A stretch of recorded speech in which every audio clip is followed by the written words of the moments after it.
Hello बच्चों, let's see this question and here this question says define individual resources. Question आपसे बोल रहा है कि इंडिविजुअल रिसोर्सेज क्या होते हैं उसको डिफाइन कीजिए।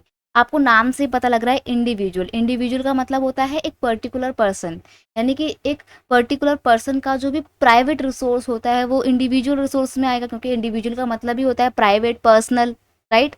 Individual resources are those resources which are owned by an individual and cannot be accessed by someone else। यानी कि वो resources जो किसी एक पर्टिकुलर पर्सन के होते हैं, एक इंडिविजुअल के होते हैं, और उस इंडिविजुअल रिसोर्स को कोई दूसरा पर्सन यूज़ नहीं कर सकता है, या उस दूसरे पर्सन की उस इंडिविजुअल रिसोर्स तक एक्सेस नहीं होती है, तो इसको बोला जाता है इंडिविजुअल रिसोर्सेज।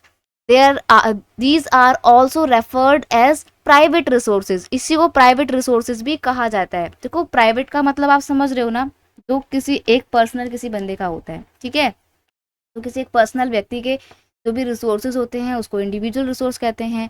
फॉर एग्जाम्पल, अगर आपके पास आपकी कोई भी कॉम्ब है, कोई भी चीज़ जो आपके रिक्वायरमेंट को फुलफिल करती है वो रिसोर्स होती है, तो आपके पास में आपके बैग में जो कॉम्ब है वो भी रिसोर्स है। तो वो जो एक कॉम्ब है ना, वो आपकी कॉम्ब है, वो आपका इंडिविजुअल रिसोर्स है, कोई आपसे बिना पूछे उसको यूज़ नहीं कर सकता है। तो ये होता है इंडिविजुअल रिसोर्स, इसको हम प्राइवेट रिसोर्सेज भी कहते हैं। I hope you understood it well. Best of luck.